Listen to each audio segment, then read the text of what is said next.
అలా ఒక bridal work ఉన్నింది ఎంగేజ్మెంట్‌దా. నేను నా ఫ్రెండ్‌దా పోయింటిమి. సరిపోయి ఫినిష్ చేసుకొని వచ్చిన తర్వాత నేను ఇంతకు ముందర ఒక బనానా కేక్ చేసింటి. నా మమ్మీ నట్స్ అంతా ఏసి చేసిమని అడిగినారనేసి. కాబట్టి ఈరోజు మమ్మీ కోసం బనానా కేక్‌దా that too in healthier version. దీంట్లో ఏమేమి యాడ్ చేసినంటే oats flour, wheat flour, baking powder, baking soda, కొంచెం సాల్ట్ ఏసి బాగా జల్లెడ పట్టుకున్న తర్వాత యాపిల్, బ్రౌన్ షుగర్ ఏసి బాగా మిక్సీలో డిర్ చేసుకునేది. ప్యూరీ రెడీ అయ్యే గ్యాప్‌లో నాని మా కోసం పిజ్జా టోస్ట్ చేసేకంతా పెట్టేసింది. సో ఇప్పుడు డిర్ చేసిన బేస్‌ని డ్రై ఇంగ్రీడియంట్లో వేసి నీట్గా కట్ అండ్ ఫోల్డ్ మెథడ్లో కొంచెంగా బ్యాటర్ కన్సిస్టెన్సీ వచ్చేదాకా రెడీ చేసుకుండా, మీకు చాలా థిక్గా ఉంటే కొంచెంగా మిల్క్ యాడ్ చేసుకుండా, ఆ తర్వాత ఆయిల్ వేసి మరి సూపర్గా నట్స్ అంతా యాడ్ చేసుకున్నా. నేను ఇక్కడ క్యాన్బెరీ, ఆల్మండ్, వాల్నట్ అంతా యాడ్ చేసుకున్నాను.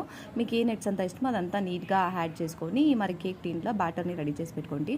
అలాగే పిజ్జా కూడా టోస్ట్ అయ్యి వచ్చేసింది. అండ్ 180 డిగ్రీ ప్రీ హీట్ అయిన ఓవెన్లో ఒక 30 మినిట్స్ బేక్ చేసి వేసేసినామంటే సూపర్ డిలీషియస్గా apple with nuts and cranberry cake ready. Measurement అంతా డిస్క్రిప్షన్లో పెట్టి ఉంటాను. Thanks for watching. పోయే ముందు ఫాలో అయిపోయింది అబ్బా.